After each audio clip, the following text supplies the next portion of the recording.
3, 2, 1. Salam saudara, puji nama Tuhan, kembali kita bisa bertemu dalam tayangan edukasi Kristen beriman dengan logika yang sehat. Saudaraku, dalam tayangan ini kita akan belajar bersama-sama siapakah oknum penahan dari sang penduharka tersebut untuk menyatakan dirinya. Di dalam surat 2 Tesalonika pasal 2 ayat yang ke-7.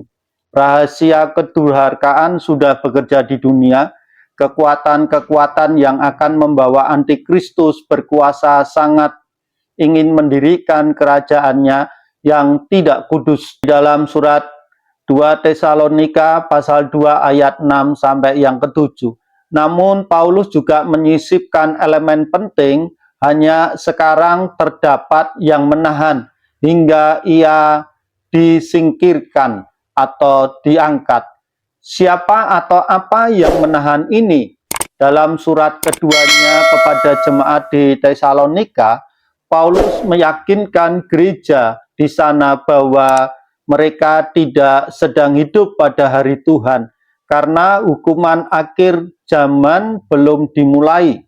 Di dalam 2 Tesalonika pasal 2 ayat 3, ia mengajarkan kepada jemaat, janganlah kamu memberi dirimu disesatkan oleh orang dengan cara yang bagaimanapun. Juga sebab sebelum hari itu haruslah datang dahulu murtad, atau haruslah dinyatakan dahulu manusia durhaka yang harus binasa. Dalam nubuat akhir zaman, di mana akhir dari kesudahan dunia ini atau hari Tuhan dan hukuman yang menyusul tidak akan terjadi sebelum dua peristiwa terjadi. Peristiwa tersebut adalah sebuah pemberontakan global dan antikristus dinyatakan. Paulus kemudian menjelaskan apa yang menahan kejahatan tersebut. Dan sekarang kamu tahu apa yang menahan dia, sehingga ia baru akan menyatakan diri pada waktu yang telah ditentukan baginya. Karena secara rahasia kedurhakaan telah mulai bekerja, tetapi sekarang masih ada yang menahan. Kalau yang menahan itu telah disingkirkan, pada waktu itulah si pendurhaka baru akan menyatakan dirinya. Tetapi Tuhan Yesus akan membunuhnya dengan nafas mulutnya dan akan memusnahkannya kalau ia datang kembali. Paulus tidak menjelaskan apa atau siapa kuasa penahan itu, karena jemaat gereja Tesalonika sudah mengetahuinya. Berbagai pakar telah berspekulasi tentang identitas sang penahan. Antara lain, pemerintahan Roma, perkabaran Injil, pengikatan setan, pemeliharaan Allah, bangsa Yahudi atau kaum Israel, gereja, Roh Kudus, dan Mikael, sang penghulu malaikat. Namun dalam hal ini kita sebaiknya sepakat. Kita meyakini bahwa sang penahan tidak lain adalah Roh Kudus, atau dalam kata lain, Roh Kudus yang bekerja melalui gerejanya. Kuasa Roh Kudus yang bekerja melalui gerejanya adalah kuasa yang dapat menunda rancangan setan dalam menghadirkan Mesias palsu, hanya dapat berasal dari Allah saja. Adalah lebih masuk akal jikalau Roh Kudus menahan setan daripada kekuatan politik atau bahkan malaikat. Roh Kudus adalah Allah, adalah satu-satunya pribadi yang memiliki kuasa yang cukup untuk menahan. Tentu Roh Kudus melakukan hal ini, dengan bekerja melalui orang percaya. Gereja yang didiami oleh Roh Allah selalu membendung masyarakat dari gaya hidup yang fasik, yang tidak sesuai dengan kebenaran firman Tuhan. Akan tetapi, Paulus menjelaskan bahwa Roh Kudus akan disingkirkan atau akan diangkat, dan kuasa penahannya akan berhenti sehingga dosa bakal menguasai umat manusia. Kita percaya bahwa penyingkiran itu akan terjadi ketika gereja diangkat ke surga dari muka bumi.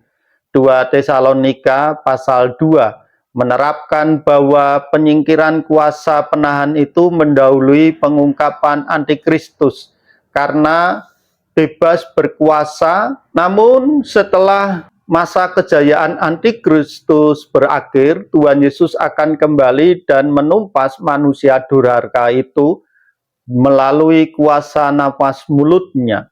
Kejahatan sedang dibendung saat ini. Nanti pada saat masanya gereja akan diangkat, penghambat kejahatan akan diangkat juga atau disingkirkan. Dan pemberontakan tampaknya akan menang. Akan tetapi kejahatan akan gagal pada akhirnya. Lalu apa yang harus kita lakukan, saudara, dengan kondisi yang demikian?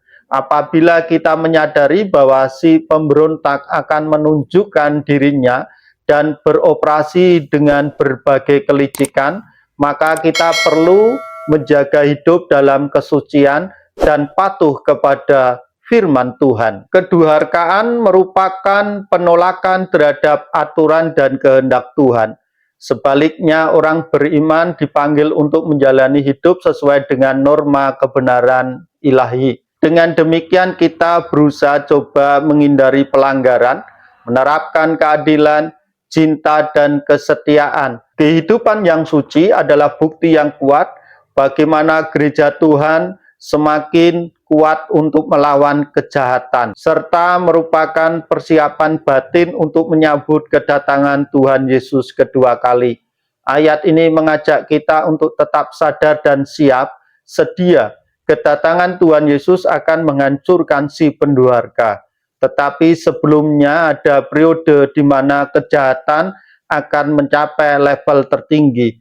Waspadalah, artinya kita tidak mudah terpengaruh oleh tipu daya iblis dan pengikutnya yang dapat menyamar sebagai cahaya atau kebenaran, bahkan menyamar sebagai malaikat terang.